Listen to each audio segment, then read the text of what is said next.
guys, and welcome to another episode of The Girl Who Talks Sports, the podcast where we talk sports and other girly things. I'm Sam Cardona, and thank you once again for listening today. Happy December. It is officially, this episode will be coming out December 2nd. Today is December 1st, in which we are recording this.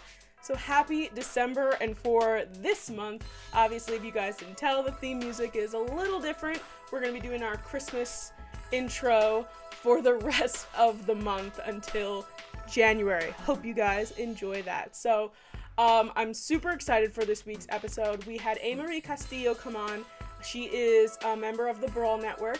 She produces the Players Brawl podcast, and she is a host on the Vikings Brawl podcast. So she is a Vikings fan, as you can tell. So she came on to talk about this Vikings Panthers game, which was probably one of the best games of the week.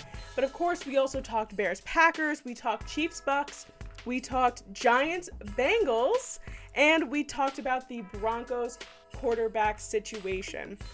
So before we get into that really amazing interview I had with AMarie, don't forget to subscribe and follow on Apple Podcasts, Google Podcasts, Spotify, wherever it is that you get your podcasts from, to The Girl Who Talks Sports, as well as leave an Apple Podcast review or a review on whatever network that you listen on. And also don't forget to subscribe to the YouTube channel, The Girl Who Talks Sports. We have started uploading some extra content videos. If you didn't watch, I put up a video of me and my mom ranking NFL uniforms, which was really, really fun to make. And I have another one already filmed that I'm editing right now, which will be a surprise. But I'm super excited for these extra content videos. If you have any ideas about extra content videos, please DM them my way on Twitter. TGWTS Podcast. We are on Twitter and we are on Instagram.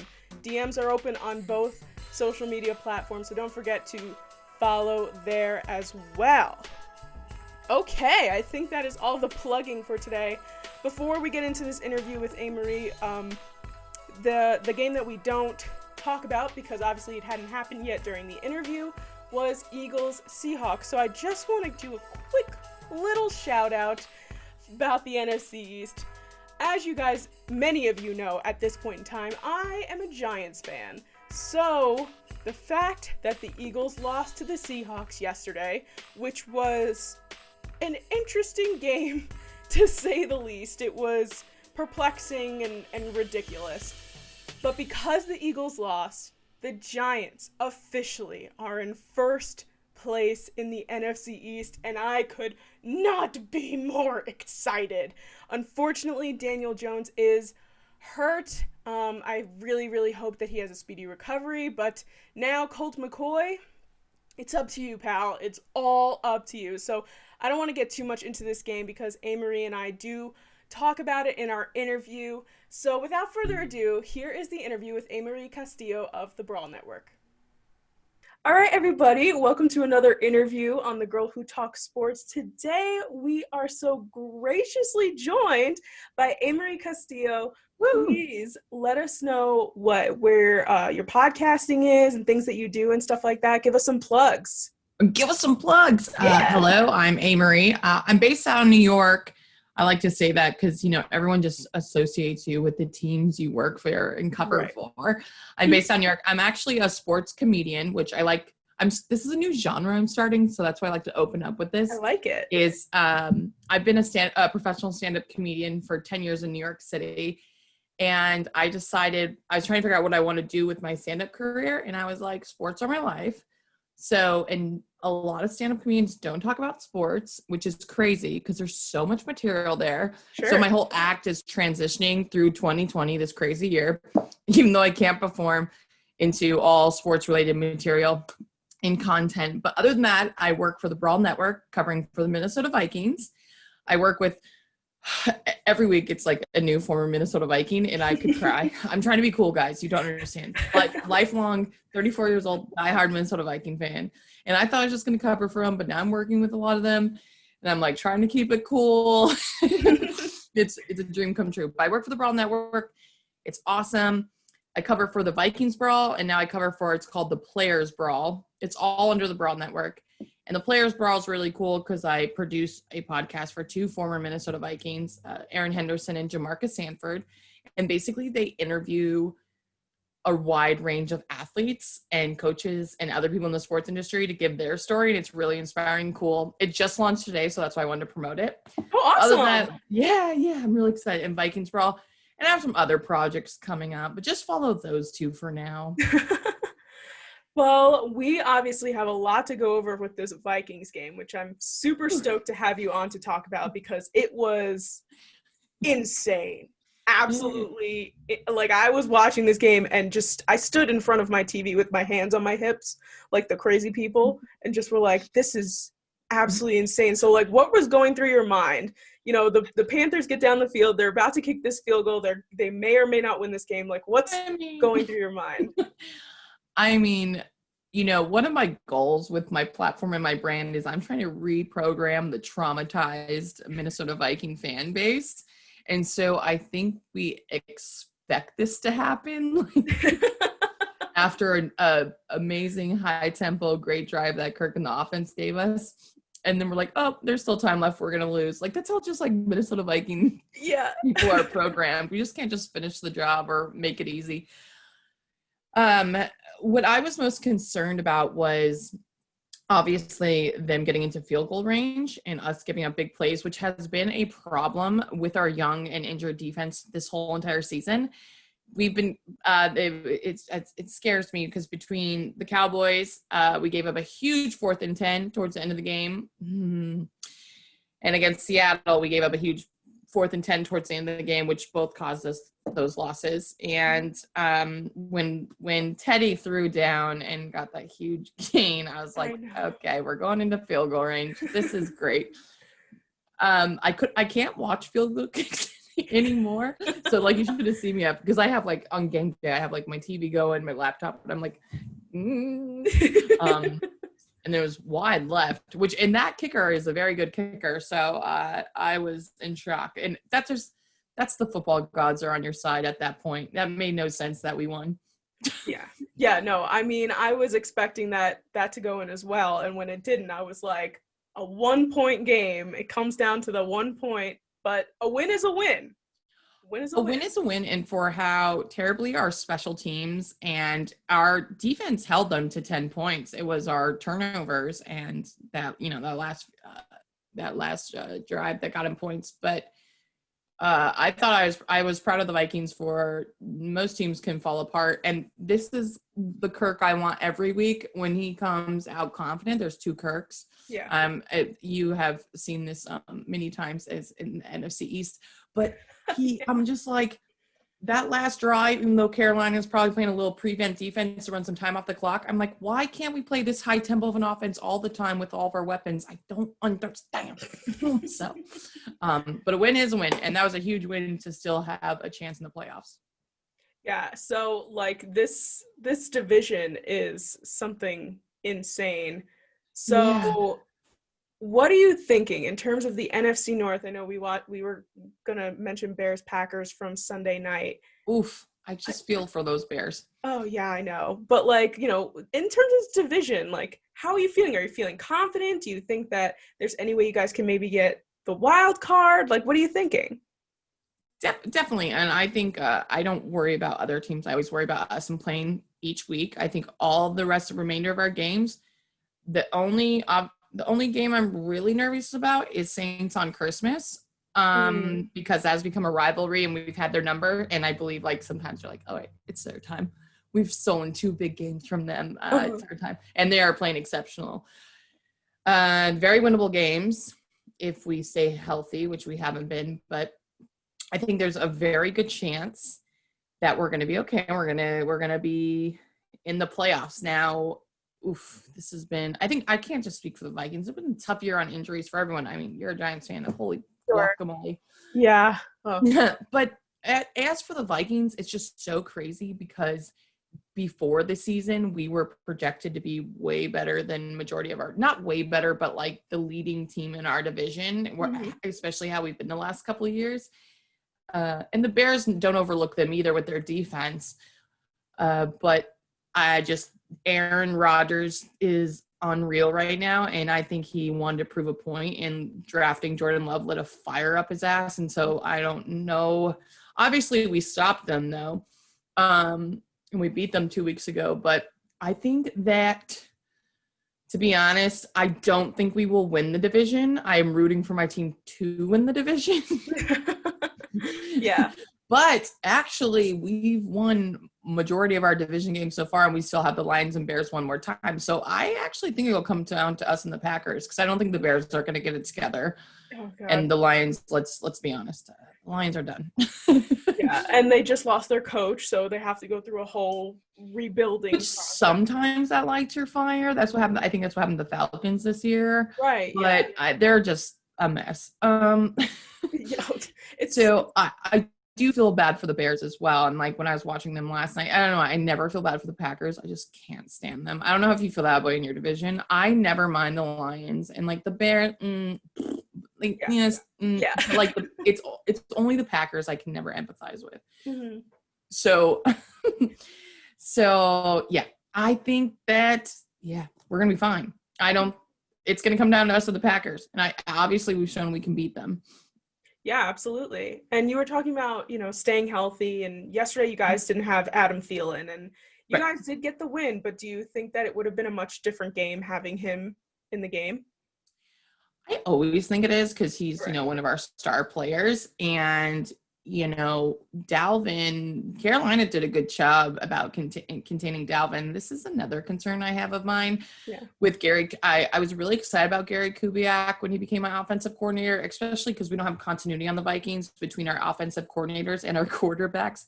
We've had like 26, I can't remember what it is, 26 or 29 starting quarterbacks since 1990. It's like, wow. Well, we really can't lock one down, huh? We can't have a franchise quarterback. And I know a lot of people question Kirk, but I was excited for a quarterback to stay around for more than 2 years. I was like, wow, we could probably really build something here. Even if he's not like, Aaron Rodgers or Tom Brady, at least he can get the job done. Mm-hmm. But Gary Kubiak, I think, gets outplayed sometimes because he's kind of like old and a fossil, and I love him so much, and he has two of the best receivers and a deep running game. I'm like, and our offensive line has sucked for a while. We've had Adrian Peterson, Dalvin Cook, and we've had some of the best running backs in the last 20 years, but our offensive line and our young guys are really starting to step up, which makes a huge difference on your game. Yeah, it's crazy with our veterans too, and we're just so loaded on offense. It's incredible. So I don't know what happens. There should be no reason why we're not scoring a lot of points each week with offensive. And I worry about Dalvin's health too. Dalvin and Thielen. That's been a problem for the last year or two. There's a couple games where we lose them, we didn't lose Thielen to injury with some stupid COVID, but. Right. But I think we have Justin Jefferson, who is not playing like a rookie and is very fun. And I think he was able to step up and fill that wide receiver one position quite nicely. And I was kind of excited for him. I was like, wow, Thielen out of the game. Like, I was usually worried, and I was like, Justin Jefferson's going to get targeted so many times. I think us Viking fans were so excited, but we're very thankful for Adam Thielen, especially inside the red zone. He just finishes the job. So and I wasn't too concerned, but I don't know. I have that much faith in Justin Jefferson. Yeah, I mean, I thought that you guys did fairly well without Adam Thielen, and he had that amazing one-handed catch. What was that, last week or the week before? Oh my God, he's had two. He's had multiple. His catches are insane. Yeah. But I think that you guys have a pretty decent run game with Matt behind Dalvin. Yeah. I think that's a great guy to have just in case, in this game specifically, he did end up going out for it was 2 drives or something. But you guys have a really good replacement for him. God forbid he does end up getting hurt long term. Yes, and what people I think fail to notice, especially during the Saints divisional round, the playoff game last year, is these guys have stepped up in crucial moments, like when Dalvin goes down, and he was exceptional in the playoffs last year. Him, Alex Boone, and then we're not giving up on the fullback position in Minnesota. We have CJ Ham, which I love him. Love him so much. So we have a deep running game. Yeah, it's you guys did really well. And I think there was at one point CJ Ham had a really big play, and in this empty stadium, you heard the announcer go, CJ Ham. He laid out. I was cracking up because, like, obviously having a last name Ham, but having someone scream it that they're like, he did this big play, I was dying. I thought that it was the funniest thing, but he's been doing fantastic. And he's like one of the most likable players ever. Like, you just can't help but love that guy. Yeah, no, I think that, you know, as someone who, I'm sorry, but I do like to root for the Packers. It's okay. Well, that's fine. I still like you. Well, they're not like my team. Obviously, I have Giant stuff all back here, but Aaron Rodgers has just kind of been this guy that I liked for almost my whole life. But they were struggling a bit, especially in that game against you guys. Like, you know, you were able to come out on top, and they lost last week to the Colts in overtime. So obviously I think that obviously sparked Aaron Rodgers a bit. Like, it made him extremely mad. He gets angry. Very angry. And like, you can tell, like, when he's like pissed off and he's sitting on the bench by himself and like spreads his arms out so like no one sits next to him. But in terms of, you know, the NFC North and this Packers-Bears game that happened last night, were you expecting any other outcome? Did you think that the Bears had a chance to win this game? I always think there's a chance, especially when it comes to rivalry, because I think logic is out the window when you play rivalry games. Think about it. When you play rivalry games, I was very surprised that the Packers put up 41 points against the Bears defense. Me too. But, you know, Mitch is back at starting quarterback, which he had 3 touchdowns, but he also had 3 turnovers. That poor guy. Montgomery was back, which is good. It gave him a little bit of running game. He had a good night. The Green Bay's run defense isn't that great. As you can tell, Dalvin Cook served the crap out of them, appetizers, entree, and dessert. But but I was just surprised against that Bears defense that they put up 41 points, because the Bears defense is no joke. So, and the Bears still put up 25 points. So, yeah, that was crazy to me. I feel like if the Bears had less turnovers, it would have been a closer game. I think so too. And the Packers defense is, in my opinion, not good at all. And very surprised, though, that front D line, Smith brothers and stuff, I was very, very surprised this year. So, but, you know, Devontae Adams and Aaron Rodgers are just unreal. I don't care who you're playing. And even against our young secondary, I mean, our young secondary kept up, but it's really cute watching them against. Devontae Adams is just sick. Ugh. Oh, my God, yeah. I mean, the Packers offense is one of, like, the strongest offenses probably in the league. Right. But, I mean, with the Bears situation, I mean, Nick Foles gets out. Mitch Trubisky's coming in. Obviously, we see Mitch struggling up a little bit. I thought he was going to do a little bit better, figuring he kind of knows his team. He knows his offense. But, like, what do you think is going on there? Do you think it's Matt Nagy? Do you think that he's... Yes, it's definitely the front office and Matt Nagy. Trubisky won 3 games and then sat him and played Nick Foles.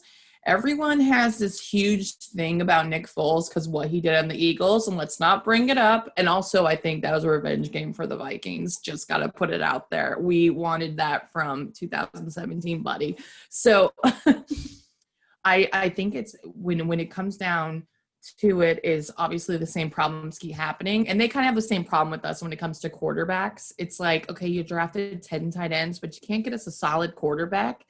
I'm not saying Nick Foles can't do the job. I think he's a great backup quarterback. He's all right backup. But it's definitely, players are not happy, and you can tell. And even I think Matt Nagy said in the post game or one of these articles I was reading that he's like, some of these guys care. I'm like, some of these guys? Like, what do you mean? Yeah, do you think some people don't? Yeah. So you can tell when a locker room's kind of broken. And at this point of the season, it's hard to get up when you've lost 5 straight. You know, it's hard to keep going. So yeah, that's tough. That is tough. They don't have an offensive line either. So it's weird. We kind of struggle in the same boat. Really weird. Really weird. Yeah. And I heard Matt Nagy also say, like, he basically was like, you guys should be embarrassed. And I'm like, sir, you're the coach. Shouldn't you also be embarrassed? But to be honest, yeah, it was a bit of a struggle for the Bears. But like you said, they still were able to put up 25 points. And it it wasn't as bad as I thought it was going to be. No, not at all. And the Bears defense is nasty. That's why I was like, dang, I know it's Aaron Rodgers, but still that they're good. Yeah. And it also, like, with that Bears defense, the fact that the Packers were able to come out with 41 points against them, I think that is a big statement here. But I mean, in terms of 3 turnovers is a lot, though. Trubisky had 3 turnovers. Oh, That's yeah. a lot. You could tell after they went to commercial, it was always just like a confused Mitch Trubisky face, and which is like, I kind of missed it a little bit because I feel like every time they've gone to commercial during a Bears game, he's always just looking just a little bit confused, like, how did I do that? How did that happen? What went wrong? And one of the turnovers was actually in the end zone, which is really, really awful. Yeah. But so in terms of the NFC North, I think, like you said, Packers looking good, but the Vikings coming up strong. I think a lot of people wrote them off in the beginning of this season. Which is weird because I thought it was like the beginning of the season. I always think it's weird, especially with no preseason, because by the 4th game we started rolling, and our injuries and trading Yannick, but Michael Pearson, Anthony Barr, and Danielle Hunter, I mean, losing all those guys. I mean, if we had them in right now, and I'm really proud of our young guys who have really stepped up this season to somewhat get the job done. Mm-hmm. Yeah, that's huge on our defense. So I am always the eternal optimistic person. And I'm excited what we can build off if those guys come back healthy next year, because I'm not worried about our offense. Mm-hmm. No, I wouldn't be worried about your offense either. I think that you guys look really great out there. And we have a young secondary, and they're doing a good job. I mean, we didn't have the easiest schedule, and you're playing like Metcalf and Adams and Robinson and all these top receivers in the league, and they're keeping up with them. They're not playing awful. Even yesterday against Carolina, our young little CVs are so cute. Cameron Dantzler, Chris Boyd, all those guys, they're keeping up with those guys. I mean, give them a year or two. They're rookies filling in for our constant injured older cornerbacks. Yeah, and I think that they are one of these teams in the NFC as a whole that are like kind of making it a little bit like things might. Yeah. Like the NFC is just wide open in my opinion. Oh my entire God. Conference. Yeah. It's so weird though. Yeah. And then you have the AFC on the other side where it's like Chiefs or Steelers. That's like all you get from that. Right. It's like the highest scoring offensive team versus the best defense in the league. Right. So I do want to talk about the Chiefs-Bucs game. I would love to. So this was like a really big game because it was, Patrick Mahomes versus Tom Brady. This is one of these like matchups that a lot of people like to see. And obviously the Buccaneers ended up losing, and the Chiefs came out on top. So, I mean, do you think that this was a game that the Chiefs were able to win, or do you think that the Buccaneers just like kind of just lost this game? That's a very good question, and I was thinking about it. I love the Bucs defense against the league's highest scoring offense. I thought the Bucs played so well on third down conversions and in the red zone, and they sacked Mahomes twice. Yeah. So, and they forced 2 turnovers because of flags. It didn't get turned over. But so, I mean, those are game changers right there. And I think the Bucs really gave them some. And Brady had turnovers too. And on paper, if you looked at the Bucs offense and defense, you'd be like, oh, well, these teams should win the Super Bowl. So, I was just very. I think. What was the second thing you said? It's not that it was the Bucs. They could have won. They could have won. Yeah, I was like, at the end of that game, like I was watching this game with my dad, and my dad basically was like, "Oh no, Tom Brady's got this." Like because that's what you think, the narrative. Yeah. Yeah, so you think that Tom Brady has, these games in the bag, especially with these, very tight fourth quarter games, and yet he wasn't able to get it down the field. Do you think that it's like Brady and this offense, a lot of people are making these excuses that like they're just not clicking and things aren't working there? but they have so many powerhouses. It's kind of like too many cooks in the kitchen, right? And I think individually they're clicking, but not as a team.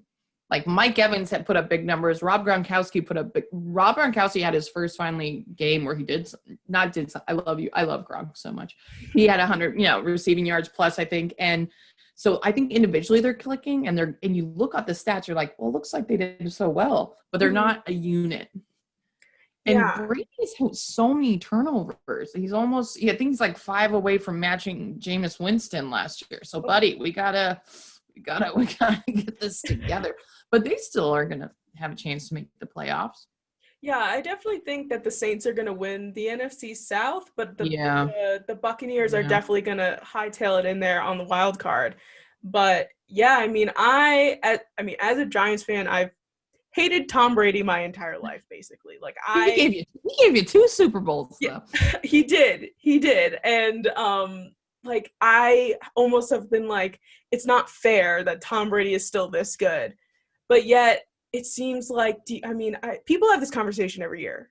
But do you think it's almost time for Tom Brady to hang it up? Yeah, I understand. That guy, he just like, I'm like, do you just like keep getting better with age? He's like fine wine. He is. I think he wanted to get one more in. I don't know. I can't get a correct source. I don't know everyone with rumor. I don't know how happy he was in his final year with the Patriots and with Billy and everybody. Mm-hmm. I think he wanted to win and go out with a bang. And so maybe he thought going down to Tampa, he could do it. And I want him to go out with a bang. I understand that you don't like see how you feel about Brady is how I feel about Rodgers. So okay, that's fair. That's fair. But not in like a Super Bowl capacity, just because I haven't been in a very long time since before I was born. Right. So I think that, if Tom Brady goes to Super Bowl this year, be the first team to host a Super Bowl, even though another team had a chance to do that 3 years ago, but not bitter still, not bitter. But yeah, I think that he needs to wrap it up though soon here. I don't want him to, that would suck. Just like don't ruin this legacy you had. Yeah. You're one of the greatest of all time. You had a solid 21 years. You're having a good year minus 11 interceptions, which is very unlike you. Yeah. No, I agree. You built this isn't the NBA. What is he building, like a superstar team? That's what I felt like he was trying to do. I was like, what are you doing? Even if you have a superstar team, it still takes some time to click, like you were saying before. So, Tom, I think play it out, but gotta turn it in soon, buddy. Yeah, I mean, he's got so many rings. He's probably gonna try and pull a Peyton Manning who was able to go out on top. Totally. Right. Well, and isn't it weird for like our generations? Like, I'm like, oh my God, wait, Brady's gonna start retiring. Breezes, all these guys are gonna start retiring, and I'm gonna be like, this is so weird. Yeah, I know. Because they've been around like my whole life. It's so weird. I know, and I was like devastated last year when Eli retired because like I've never known anybody else but Eli. By the way, my mom loves Eli Manning so much, and she couldn't stand Kirk Cousins that she was just like pull a Peyton, like bring him to the Vikings for 1 year. Like my mom, everyone's like, no. my mom's like, no, it'll be awesome. My mom loves Eli Manning.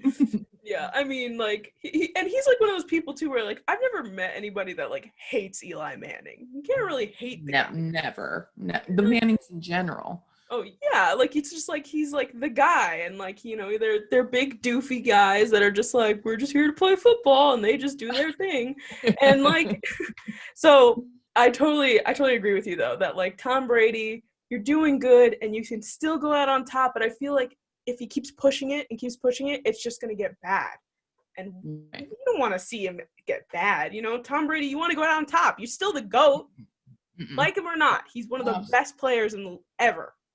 Oh no. And I don't understand why when people, I don't typically like the GOAT conversation because I think there's so many elements and stuff that go into that. I'm like, okay. I don't like, but I like people calling the GOAT because I think there's a category that there's a GOAT category, not just one. Yeah, no, absolutely. Because there's, you can't just say like this guy who's a quarterback is the best player ever to play the game ever when there's so many other people in so many other positions that are equally as good in their position. So Right. I totally agree with you. And yeah, I mean, this game overall was a really big win for the Chiefs. And, in terms of the AFC, it looks like the Chiefs are going to be the ones. I mean, unless the Steelers pull something out, but the Steelers can be a little shaky sometimes. I see the Chiefs going to the Super Bowl this year. I do too. I just hope we have like how weird. I don't know what's going to happen with the pandemic and everything. I'm like, so what's going to happen with Super Bowl? Just like no one's going to be there. I know it's in Florida, so it's the Wild Wild West out there, but I'm like, what's going to go on? From what I know, I saw an article that said they were going to make pods for like people to sit in. And like, I think like it could be like 4 people to a pod that like in your party. I like that. So I guess they're going to try and do that, but that's 3 months away, almost 2 months away. I have an ongoing joke in my stand-up saying the reason why fans aren't going to be allowed in stadiums isn't because of Corona. It's because the Vikings, like, this will be the year we do it. Like, this will be the year we win when none of us are allowed to go. Like, that would be typical Minnesota Viking of us. Yeah, and I mean, like, this is going to be the year, too, where the little asterisk is on the world champion sign, where whoever ends up winning. I was like, I don't want that. Give it to the Chiefs. It won't even matter. They're about to win. Like, they're the new Andy Reid and Mahomes is the new Belichick Brady. So everyone enjoys for the next like 20 years. The new dynasty. Mm-hmm. But so let's move on to, if you don't mind, talking about the Giants.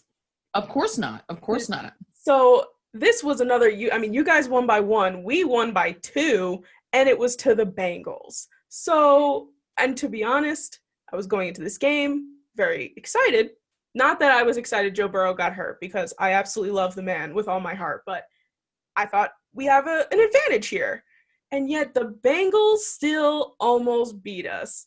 And, I mean, the Giants are technically in first place in the NFC East. I'm sorry to help contribute to that more. So, like, okay, and you're, like, in an outsider's point of view, where do you see the NFC East going? Okay, so I will say just God, your injuries, man. Oof. Or, geez, but I mean, ouch. Yeah, not and good. I didn't realize Colt McCoy was your backup. Neither did I. Well, you know what? This is the year we get to know all of our backup quarterbacks. I liked Colt McCoy in college. And I guess he did okay. I don't know what he did at the Rams.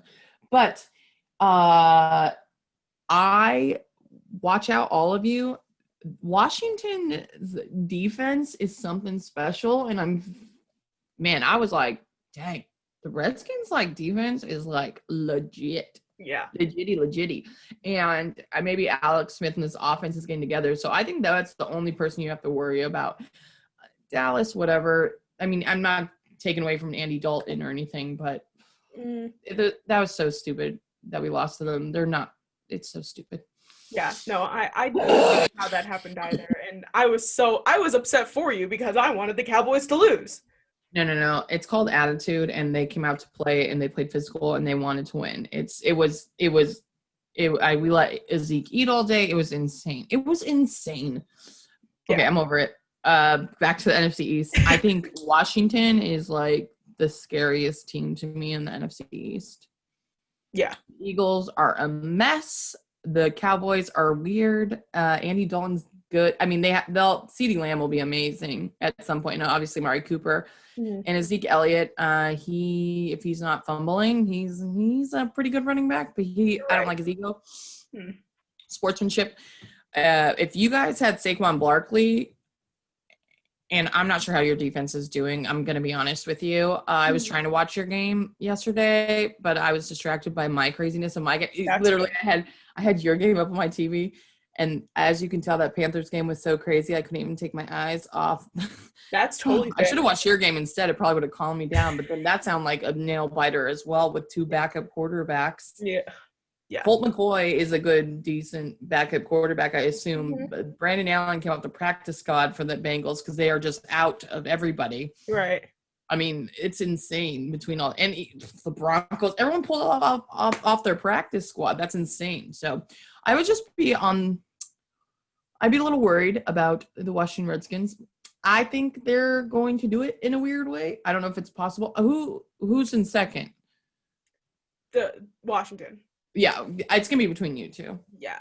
I mean, at first I thought the Eagles were a little bit higher than what they were, but then they just started falling apart so fast. And it's almost too late to come back. Sometimes it's better to heat up later in the season, but they're just too far. They're a mess. And now there's rumors that Carson Wentz might get benched, or he might start but then get benched for Jalen Hurts, my bad. So yeah. They're their own thing, and they don't even have an offensive coordinator. They're just a mess. They're just lacking an offensive coordinator. So their coach, Doug Peterson, is just, I guess, trying his best, but it's not going too good for there. And then, yeah, Dallas, I'm not too worried about them, even though they did end up coming back and winning that game against the Vikings. This week, or the second that they were going into Thanksgiving, I was like, no, I don't see them winning this game. They get too ego-driven, I think. Yeah, and their defense was a little injured and they came back, but I think they're a very beatable team. Yeah, I'm not worried about the Cowboys. Like I would have been in the past. Cowboys, I should be more professional on this right now, but I'm just like talking more emotionally right now. No, that's fine. Talk emotionally. Not because they beat us 2 weeks ago. I was just raised to hate the Cowboys. Yeah, and the thing is too with the NFC is that the fact that everybody is so bad. I'm sorry, I'm trying to plug in my computer charger. The computer's gonna die. But basically, the NFC East is so bad that it's so good. And so bad. It's because everybody has only won 3 or 4 games. Everything is coming down to the wire here. And the Eagles tonight on Monday Night Football play the Seattle Seahawks. And I was talking to a friend of mine who is an Eagles fan, and she was like, no, you guys are staying in first place. Don't worry. She has no hope at all for this team. So yeah, if the Eagles beat the Seattle Seahawks, that would be very the 2020 of all things. I mean, that just keep getting weirder and weirder. Yeah, this whole season has been so weird, and now they're even thinking about changing the Baltimore Ravens and Steelers game again to a different day. I don't know when. Right, because so many players have COVID. Yeah, so I mean, changing games eventually. They're just going to have to shift the whole schedule, and it's going to be ridiculous. But, yes, in terms of the Giants, we are struggling with our injuries. Daniel Jones has now suffered a strained hamstring. Yeah, great poor guy. I know, and he came back into the game to try and play, and you could tell he was he was in a lot of pain. So they're saying right now he's only going to miss 1 week, maybe 2. Not bad. I mean, it could be worse. He could have he could have ripped it or tore it, but apparently it's just a strain. But I mean, those hurt. Yeah, and Colt McCoy is Colt McCoy. I mean, no, he'll be all right. He's decent. Yeah, and next week, I think we play the Seattle Seahawks next week. Oof, good luck. I don't know. I don't know if Colt McCoy is going to be our saving grace. I don't know if he's going to be our demise. But I also think it's not necessarily your offense, but it's just containing Russell Wilson is always the key with the Seattle Seahawks. That's what it is with these big guys. Rodgers, it's not like Green Bay doesn't have a great of a defense. It's not like Seattle's the defense they once was. It's all about containing the quarterback. These ridiculous quarterbacks that can win games. So the last thing that I want to talk to you about, speaking of quarterbacks, is the Broncos. Oh, Kendall Hinton? Yes. New star quarterback for the Denver Broncos. So this whole, obviously, as many people know, the quarterback situation in Denver was a monstrosity, basically. Everybody got put on the COVID list. They had to pull up a practice squad wide receiver. Insane. Kendall Hinton. And who was drafted as a wide receiver. A wide receiver. I mean, that game, to be quite honest, against one of the best teams in the NFL, the Saints, high-powered defense, one of the best defenses in the NFL, not let alone. Yeah. So I think he did an exceptional job. And a lot of the Saints defensive players praised him for like stepping up to the plate. Sure. He hasn't played in a while. He hasn't been tackled. He hasn't been in a game situation. And he was just like, yeah, I'm going to do it. I mean, that's amazing. Yeah, no, I definitely give the guy props because he also had one day to prepare. He didn't know. Which is insane. So and he hasn't played. Yeah, he just went in there and was like, okay, I'll just try and throw the ball. And I believe the stat here is that this is the first team since 1998 where they've had more interceptions than completions, which this game like made history basically. Because also in the Saints end, they have a tight end playing as their quarterback. Technically a quarterback, but quarterback takes it's their tight end. So like, were you even expecting anything other than the Saints winning coming out of this game? No, of course I expected the Saints to win, and especially because Taysom Hill is great, and he, that crazy offense where he'll come in for a down or two.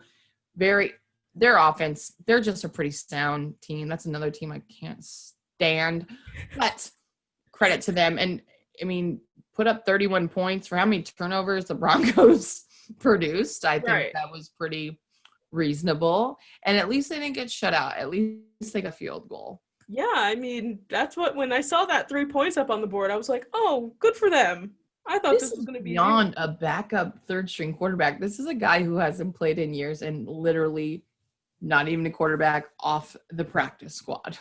Yeah, and I mean, to be fair, they put up more points than the Detroit Lions did like 2 weeks ago against the Panthers, who scored 0 points. Correct. If that doesn't say something about the Detroit Lions, I mean, I don't know what does.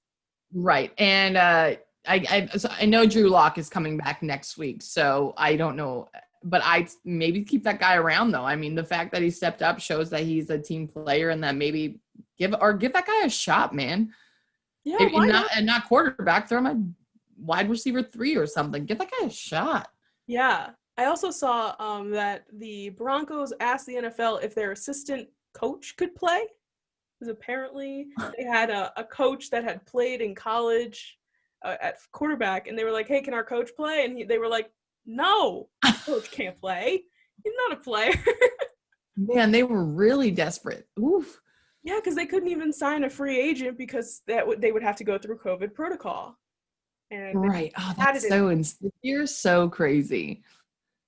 It really is just insane. But I think that the Denver Broncos, who also had Philip Lindsay line up back there to get the ball pitched to him, Royce Freeman got the ball pitched to him, they really pulled out all the stops, I think. And I think, to be fair, I think that because they were playing the Saints, it looked really bad. But if you're playing a worse team, it might have been a little different. It might have been. I mean, I don't know if they would have won, but it definitely could have been like, oh, well, maybe the defense, maybe playing a team there where the defense isn't that good could have been an interesting thing. But I just hope this guy gets like street cred or goes on some TV shows or gets something for this. I mean, does he get like a raise? Like those practice guys aren't making much as a starting quarterback in the NFL. Does he get like a bonus or something? I think this guy deserves something. I think he does too. Absolutely. Get Kendall Hinton his money. Okay. He basically put his career on the line here too. He could have gotten hurt. Right. Give him like a, I don't know, holiday bonus or something. Yeah. Like, why not? Like, I just, the whole situation is just so crazy to me. And the fact that the Denver Broncos were, at the game, I think that just showing up, good for you. More than half the battle is just showing up. Yeah. Any given Sunday, this guy could have gone lights out or something. You never know. Absolutely. So is there any other games from Sunday that you thought were interesting or worth talking about? I just thought yesterday was weird in a whole. I'm still trying to digest it all. I was really looking forward to Steelers and Ravens, man. I've been looking forward to that. I hope everyone's okay, though. This COVID thing is absolutely crazy. Yeah. Not really. Those were the exciting games. And I thought the Patriots game was fun, too. And the Patriots are sneaky. Yes. The Patriots are sneaky. They're not out of it, guys. They're not. They never are. They never are. You think because they're not being talked about a lot, or Cam and whatever, and I'm telling you, the Bills sneaky. They're winning. I know, and that was a fun game too. And beating the Cardinals, who are surprisingly very, very good, especially now with DeAndre Hopkins and Kyler Murray coming into this second year a little bit more confident. And their defense has always been good too. Yeah, so I was surprised that game was as close as it was. Right. Yeah, so I was. And I was also really disappointed in the Chargers because. No, I don't mind the Bills, and I'm happy for Stephon Diggs. A lot of people think Viking fans aren't. I'm happy for him. Mm-hmm. He seems happy with the Bills, but that was another game. I thought I was like, what happened to the Chargers? I thought Justin Herbert was really coming around, and I was really excited about those teams, especially offensively. So. But they got their butt whooped. Yeah, no, I was really excited for that game too because I'm kind of like a closet Buffalo fan because they are a New York team, and even though they're your AFC team, they're your AFC team. Yeah, so I was like kind of rooting for them. I like Josh Allen, and the Stephon Diggs trade was probably one of the best things that they could have done for that team. But going up against Justin Herbert, I was really expecting of a head-to-head situation. Yeah. Back to the drawing board, the Chargers must go. Yes. But to be fair, Justin Herbert has done extremely well this season, I think. Totally. Yeah. Totally. So he's definitely I think that his team as a whole and his coaching thing may not be clicking. I mean, they got down the field, he threw this amazing Hail Mary right to like the end zone line, and then they didn't have any timeouts, and then they ran the ball. And everybody was like, what are you doing? Vikings do it too. It'll be end of the game. It'll be like 3rd and 19, and we'll like shovel it off to Dalvin. I'm like, what are we doing? Like, not just running out the clock. We're just trying to progress down the field. I'm like, what are we doing here? Yeah, I mean, we got to use a little bit more of our noggins there. Not a little bit of our noggins. But overall, I think that this weekend was something to be said. Something to be said. I really appreciate you coming on and talking about the Vikings because of course, anytime. It's my favorite subject to talk about. So why don't you let everybody know where they can find you on social media and anything like that? Once again, I'm AMarie Castillo. You can find me anywhere on the internet. It's Part-Time Bro. It's also like my lifestyle brand. If you follow me, you'll figure it out. But so PART_TIME _ bro, BRO. So, and that's it. And so please subscribe to my new podcast on Brawl Network, Players Brawl. It's so good. It's so good. I mean, we have NFL players from like your favorites from the past that like, so good. It sounds like a lot of fun. I love Vikings Brawl too. Don't get me wrong. I love Vikings Brawl. But I'm very excited about this new project. So. Yeah, so everybody go and follow AMarie. Make sure that you check out all of her new stuff and her projects and everything and her social media. And AMarie, thank you so much for joining. This was a lot of fun. Yay. And we are going to go back to our regular scheduled podcast programming. All right, guys, I hope that you enjoyed that interview with AMarie. I know I did, that she is a fantastic human being, and we spoke after the interview, and she's definitely going to be coming back on again, so I'm super excited, and I hope that you guys enjoyed that interview. Now, we have to do some COVID stuff, and we're going to do some more predictions, and then, of course, our segments. So, in terms of COVID, things are not great. Things are not going good in the NFL world in terms of COVID. The Saints are repeat offenders here. They have been fined another $500,000, and they have been docked a 7th round pick because of the video that was posted by their social media where we saw Jameis Winston and another player not wearing a mask. So they have been penalized for that. The Patriots have been penalized for their COVID outbreak, including Cam Newton. That's $350,000. And mostly I think they're getting docked because of, or I should say fined. They didn't get any draft picks taken away from them. But they have this fine against them because I think it rescheduled games with the Chiefs in week 4 and all that stuff. So they were fined. And then finally, actually, no, there's one more thing. The 49ers don't have a stadium because of the COVID restrictions in San Francisco. So they are going to be playing in Arizona Stadium, which is very interesting. So right now, San Francisco is without a home. And finally, the Steelers-Ravens game, which it seems at this point in time, nobody really knows when this game is going to get played. It is scheduled for Wednesday at 3:40.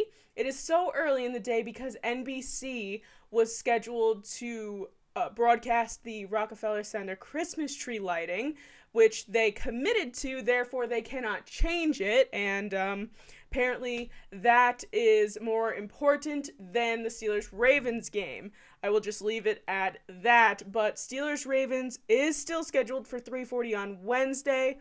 Obviously, since the podcast comes out on Wednesday, we can't talk about it until next week. I know we had predictions for this game, but we'll just stick with those predictions and they will lay over into next week. Okay, so speaking of predictions, let's get into our predictions for this week because I think I did pretty good last week. Without the Steelers-Ravens game, I did 5 last week. I'm going to do 3 this week. I was 3 for 4. Think that's a pretty good start. The only game that I didn't get right was Tennessee and Indianapolis. I was under the impression that the Indianapolis defense was healthy when in fact they were not. So the Derrick Henry and the Tennessee Titans walked all over the Indianapolis Colts, but Kansas City did beat Tampa Bay, Washington did beat Dallas, and the Bills did beat the Chargers. So this week we're going to do Rams Cardinals, Patriots Chargers, and Bills 49ers. And technically out of these 3 games, 2 of them I will be picking, I guess you could say, the underdogs. So let's get into this. Rams versus Cardinals. I really, really, really like the Cardinals here. The Cardinals, they're coming off a loss from the Patriots, which was supposed to be a win in their book, I think. So the Cardinals have this heat, and this is a division game. The Rams have all of a sudden become in the talks for playoffs and possibly Super Bowls, which is insane. But with this division, it is so insane that the 49ers just beat the Rams last week. The Cardinals beating the Rams will be such a blow to the Rams. And the Seattle Seahawks obviously just won over the Eagles. So this game I think is going to be really interesting. And Kyler Murray is still on fire in my opinion. I think that the Patriots defense was just able to stuff them, and with Bill and his witchery and his magic, he was able to beat the Cardinals. But I do want to take the Cardinals here. I really just like them. I really like the Cardinals. And if you guys watched the interview when I went on the brew party with Andy Hopper, he asked me about the NFC and who I thought was going to come out of it. And I said, if I'm going to pick a random team to come out of the NFC, I'm picking the Cardinals. They have this they're very fun to watch. They're fantastic. I love Kyler. I love DeAndre. I'm going to go with the Cardinals here in this versing the Rams. Then we have Patriots Chargers. Like I said, the Patriots. I just said like a bunch of different names there. The Patriots did win against the Cardinals last week. And I guess you could say that the Chargers are the quote-unquote underdogs here because of their record. But I genuinely think that the Chargers can get a win over these Patriots. These Patriots are extremely inconsistent. Every single week they look different. I don't even know what Cam Newton was doing on the field. Nothing seems to be making sense in New England right now. So I think that with their unsteadiness, and the Chargers still have this heat under them. They still are here. Justin Herbert is basically going to be the offensive rookie of the year, in my opinion. I don't know if I'm biased or not, but I think that this could be really, really good for the Chargers, and I want to take the Chargers here. Justin Herbert with this offense is pretty fantastic, and we've seen them. I mean, we did see the Bills basically walk all over them last week, but I still think that they put up a bit of a fight, and versing these Patriots, I still think that the Patriots are so shaky right now that the Cardinals can, in fact, come out on top. And I would love nothing more than a Patriots loss and a Justin Herbert win. So let's go Chargers. #bolt up. Okay, and finally we have Bills versus 49ers. And this is the team. This is the game I would say I'm not picking the quote-unquote underdogs here. I'm going to go with the Bills because the Bills are on a hot streak. And the 49ers, despite beating the Rams last week, the Rams are another team that you're just like, oh my God, like where did they come from? How did they, like they're kind of like this unspoken scariness, if that's even a good way of putting it. But also they could be like super meek and like not scary at all. And the Bills... did I say the Rams? I meant I did say the Rams. So the 49ers beat the Rams last week. My brain is mush. So the 49ers, obviously not the healthiest of teams, not the team that they were last year, but the 49ers versus the Bills, I don't see the 49ers getting 2 wins in a row, despite Richard Sherman coming back from an injury from this year. So I'm going to take the Bills. So we have Cardinals, we have Chargers, and we have Bills. And those are my 3 predictions for this week. Now, everybody, it's time to get into our segments. So we are going to get into our first segment on the show. And my favorite segment on the show, Tea Time. Tea Time is my favorite segment on the show because we delve into the hot, steamy gossip of the sports world. And this week, we are dealing with PEDs. Yes, performance-enhancing drugs, especially in the Houston Texans. So the Texans have now 2 players who are going to be suspended for 6 games because of PEDs. One of them being Will Fuller, the other being Bradley Roby. So I'm going to read both of their statements that they put out into the world, and they're interesting. So what I'm going to read first is Will Fuller is the bigger story here, figuring Will Fuller is more of a well-known name off the top of the Texans. So we're going to do Bradley Roby first. So he said, and quote, "I apologize to my family and my teammates, the Houston Texans organization, and the fans. A few months ago, I unknowingly used a product that was contaminated with a banned substance by the NFL. I recognize that it is my job to know and be responsible for everything I put in my body. I will be suspended for 6 games, ending my season. I will take the necessary steps into the future to prevent this from ever happening again. I look forward to rejoining my teammates next season in our goal to bring a championship to Houston." You tell him, Bradley. All right, and Will Fuller, who this was announced first. Will Fuller's suspension was broken first before Bradley Roby's, and this is Will Fuller's statement. "Earlier this year, I sought treatment from a medical professional who prescribed medication that he believed to be permitted under the NFL's drug policy. As it turns out, my trust in this professional was misplaced because this medication was not a permitted substance under the NFL policy on performance-enhancing substances. As a result of this mistake, I have been suspended for 6 games for taking this prohibited medication. I want to sincerely apologize to the Texans organizations and all of my fans for this mistake. I am looking forward to putting this all behind me and returning better than ever in 2021. Thank you, Will." So, as we can see here, this is something in the NFL that is kind of messed up, I think, because I'm going to jump back to Golden Tate's suspension, which was last year.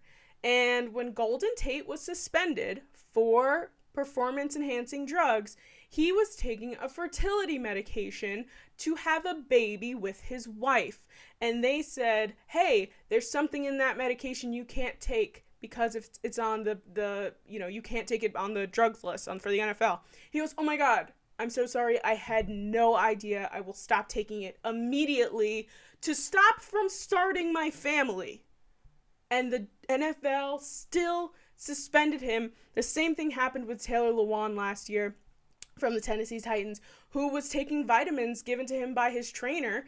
And again, they suspended him. And none of these guys really seem to know that they are taking these substances. Whether that's true or not, it seems like a lot of guys happen to take drugs given to them by professionals or given to them by doctors or trainers or what have you. And yet they're like, I had no idea. I know that they're responsible for what they're putting in their body, and they have to know absolutely everything. But I remember last year Taylor Lewan saying that he did that. He checked everything that was in this vitamin or whatever it was that he was taking, and nothing on the list of things that were in it was on the banned substance list. And yet there was something that they didn't label that was on it. So it makes me so mad. This is more of a rant than a tea time, because I'm just like, how can you not see that these guys aren't using these drugs to make their performance better? Maybe some are. I don't know these guys. I don't know what their intentions are with their medication.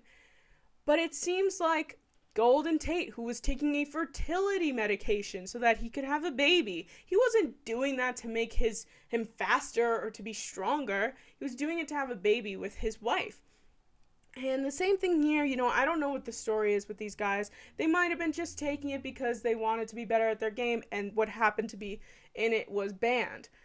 But I really think that at this point in time, guys should really make sure, the same way Taylor Lewan did, hey, really make sure that we know exactly what's in this before I take it. If you really care about getting suspended for PEDs, and if you really, really care about, making sure that you don't get suspended for 6 games, which, if you think about it, is 6 weeks. That's a month and a half of not playing. That's a really, really long time. So to have these guys come out here and say that they didn't even know they were taking it, and the NFL still, again, I get it. I get that you have to give them consequences. It makes sense, but it just I feel like there's something else missing from these equations, because it happens so often, unless this is just the thing that happens every time. They just deny.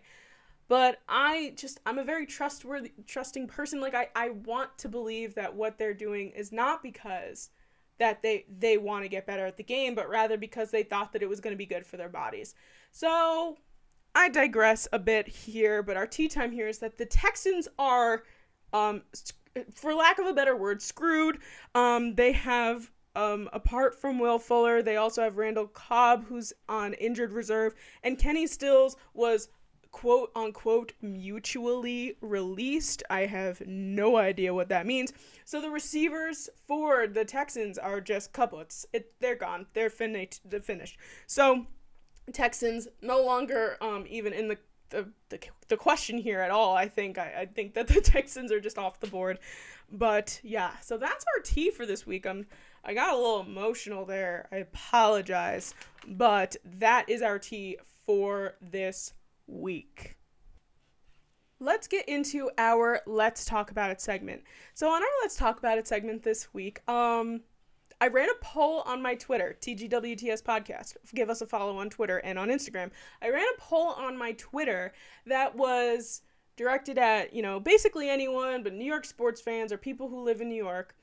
If there was a parade, or I should say, if the Jets have a perfect season in which they go 0-16 and they throw them a parade, would you go? And to be honest, 75% of you said yes. And there was one person that said no. So I don't know who that one person is. But to be quite honest with you, 100% I would attend a defeated parade in which you have a perfect season technically because you have won 0 games. So to be quite honest with you, that sounds amazing. So I wanted to do it on our Let's Talk About It segment because I kind of want to give my point of view here.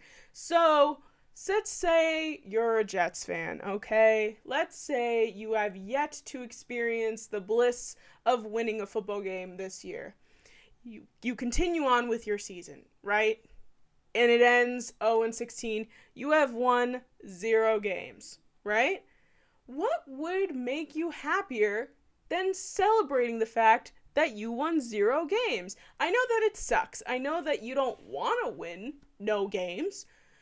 But say the city of New York is like, you know what?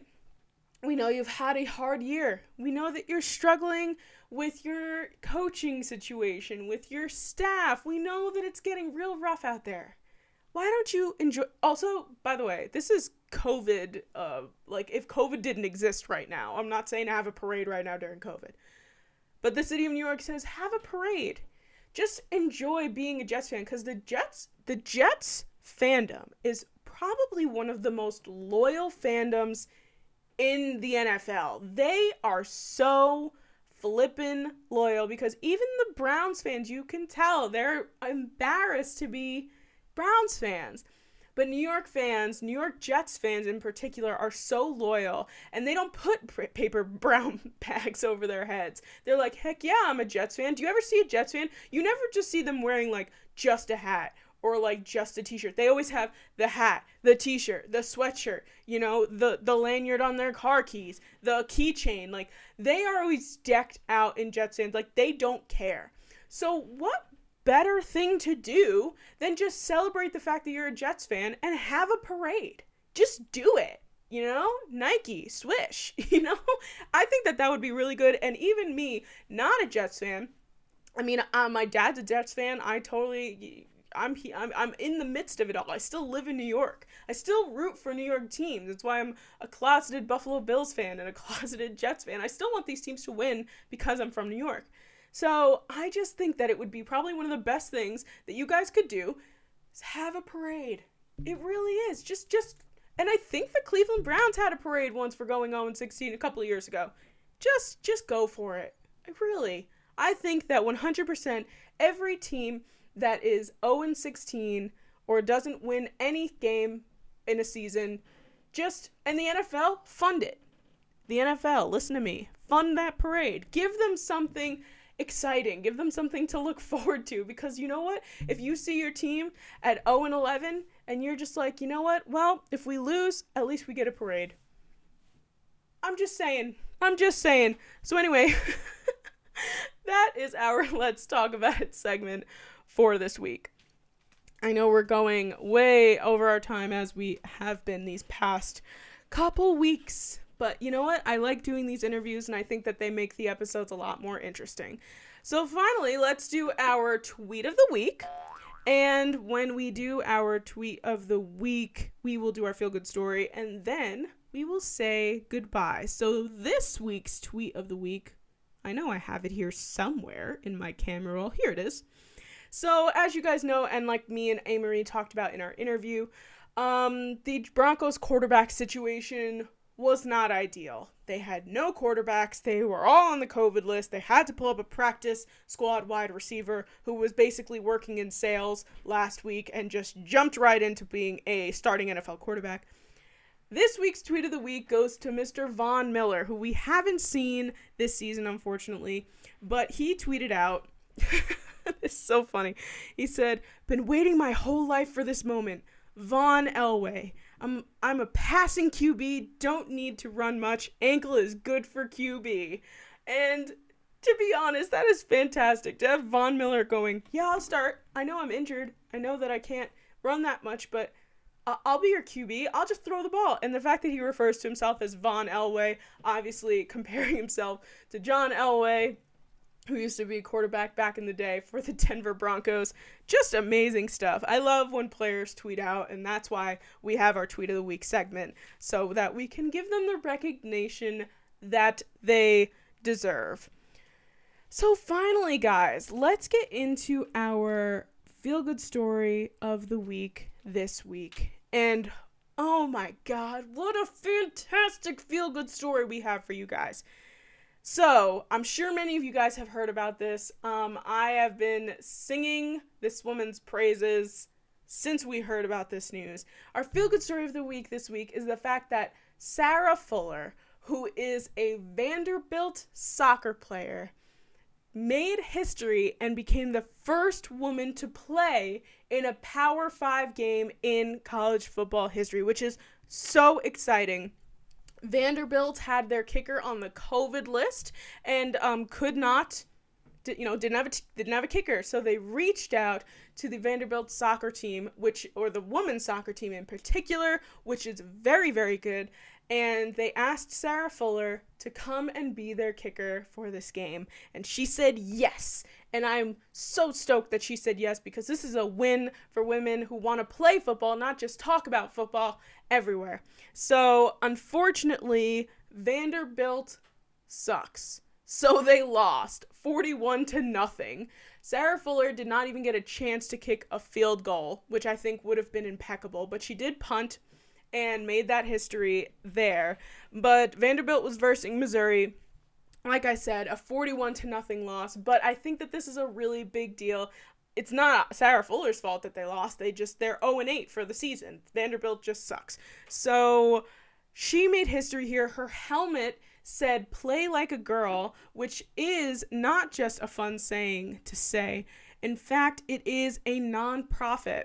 So, I Play Like a Girl, at I Play Like a Girl is the ad on Twitter, is a nonprofit that encourages girls to play sports and get exposure to STEM opportunities.